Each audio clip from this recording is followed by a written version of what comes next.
buenas noches Jorge, buenas noches a la audiencia. Y esta noche efectivamente vamos a hablar de la crisis en Brasil. Una especie de déjà vu a un año de la destitución de Dilma Rousseff.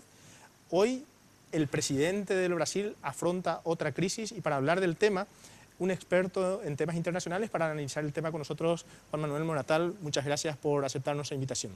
Bueno, buenas noches Rolando, es un placer para mí aquí estar hoy, así que nada, analizando la cuestión. Juan Manuel, nos ponemos un poquito en contexto.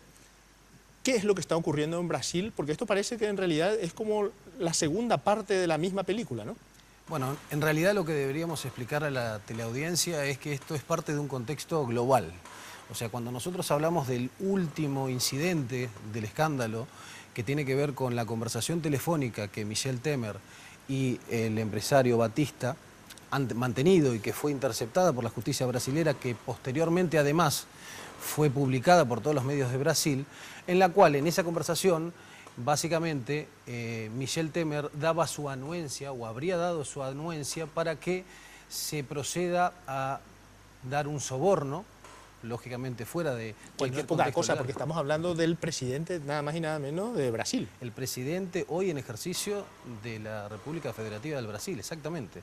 Entonces, ese soborno estaba destinado para el, digamos, ex diputado, ex congresista brasilero, Eduardo Cunha, que tenemos que recordar entonces en el contexto general lo que decíamos, esto es parte de lo que fue o lo que es y sigue siendo el escándalo más grande de corrupción en la historia de Brasil. Desde, lo hablábamos antes del programa, desde Collor de Mello no recordamos algo así. ¿Cuál es el contexto entonces? El operativo Lava Jato o el caso Odebrecht, como quiera denominarse. Es lo mismo, hasta si se quiere el caso Petrobras. ¿Por qué? Y porque cuando llegamos a la conclusión de que el empresario Marcelo Odebrecht, que hoy se encuentra condenado a 19 años de prisión en Brasil, y que fue parte de una investigación inclusive por la justicia de Estados Unidos, que fue pública a fines del año pasado y en la cual se develó que habría un contexto que tiene más de 20 años de ejercicio en el cual se habrían facilitado sobornos y coimas en más de 12 países por contratos justamente de corrupción y por un monto total que se está manejando alrededor de 350 millones de dólares. Estamos hablando de una mega cadena de corrupción, ¿no? Tal cual. ¿Y qué es lo que sucede entonces? Bueno, esto ha mantenido y ha tenido en vilo a todo el Estado brasilero desde hace más de un año, con consecuencias internacionales y con consecuencias lógicamente nacionales. Si recordamos el impeachment y posterior, digamos, el reemplazo de la presidenta Dilma Rousseff fue justamente en el contexto de este escándalo. Y este escándalo, lógicamente, tiene a Brasil en una agitación importante y nosotros estamos pegaditos a Brasil. ¿Cómo puede afectarnos? Bueno, la cuestión es, ¿puede afectarnos? Siempre nos ha afectado todo lo que ocurría en Brasil, todo lo que ocurre en Argentina, todo lo que ocurre en la región, siempre nos ha afectado políticamente, jurídicamente y sobre todo económicamente. ¿Cómo nos puede afectar esta situación?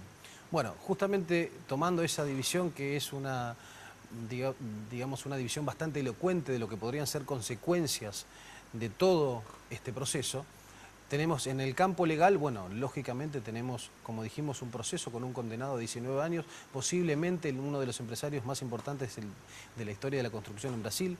Tenemos a un exdiputado también preso a esperas de una condena. Tenemos una presidenta depuesta.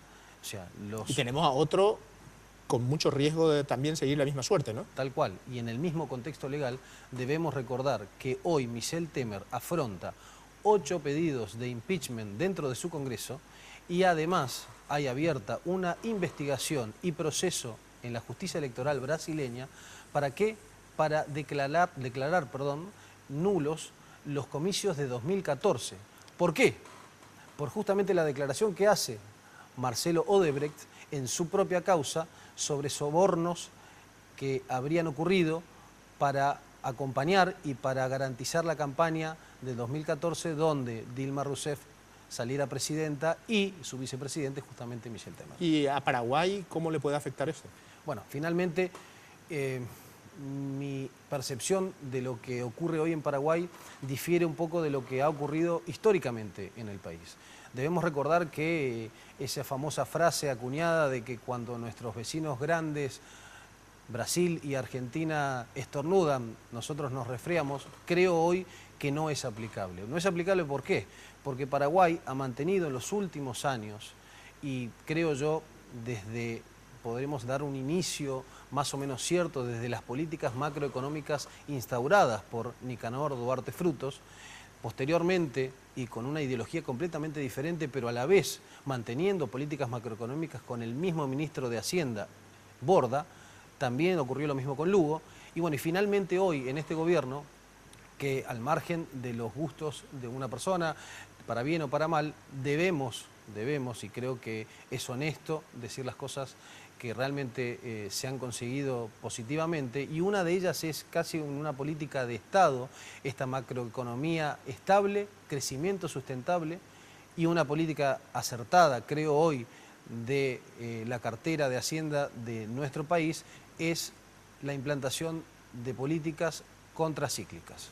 Cuando hablamos de políticas contracíclicas es que el ciclo que puede atravesar Brasil, ya sea por una crisis puntual, coyuntural o algo mucho más extendido en el tiempo, o Argentina, Paraguay está en condiciones de soportar por su cuenta propia y por el trabajo que ha venido desarrollando en estas políticas que han ido traspasando gobiernos, ¿no? Es decir, Paraguay está fuerte como para aguantar esto. Pero tal vez tenemos que ir un poquito más allá. ¿Está lo suficientemente fuerte como para aguantar mucho más o no?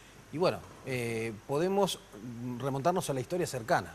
¿Qué nos dice la historia cercana? Que ya pasamos por un impeachment en Brasil, por una remoción de una presidenta en Brasil, y que Paraguay ha mantenido el crecimiento. Es más, conversábamos con especialistas antes justamente de llegar aquí sobre la última información que dio la plaza privada, la banca privada en nuestro país, aumentando las proyecciones. Y hoy llegan, exactamente, hoy llegan hasta un 5% inclusive.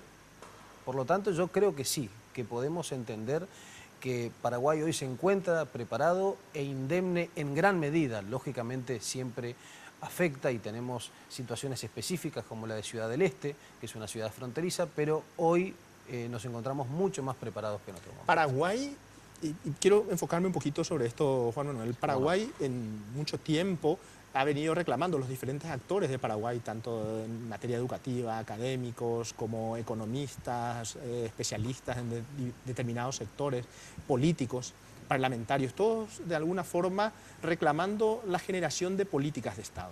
Sí, es decir, tenemos que hablar de políticas de Estado. Hiciste referencia al mantenimiento de una cierta política de Estado que ya va atravesando 3 gobiernos y que lo va atravesando con éxito. Es decir, existe hoy en temas económicos y esa fortaleza tiene que ver con una real política de Estado en materia económica, ¿o no?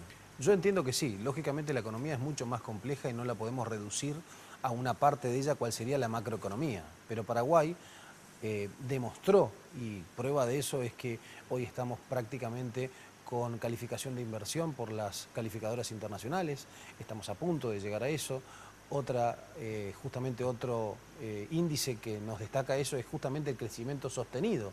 ¿Qué pasa? Paraguay ha tenido grandes picos para arriba y para abajo, pero hoy en día, y a pesar de todo lo que son las justamente crisis y vaivenes de nuestros grandes vecinos y de la región, ha sabido mantener ese crecimiento sostenido. Entonces, a mi entender, eso es una prueba justamente de políticas de Estado. Y si me permitís, yo creo que incluso hay muchas perspectivas de seguir, ¿no?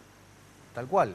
Bueno, hoy en día estamos a las puertas de un año electoral. Estamos ya en un año electoral. Estamos en un año electoral, esa es la realidad, sí. Y este año electoral se nota como en otros años, no sé, un freno en la economía, ¿puede afectarnos de alguna forma o lo estás notando? Porque al final estamos en un año electoral, pero ya estamos casi a mitad de año. Bueno, justamente ahí retorno a lo que yo te decía de las políticas y medidas contracíclicas.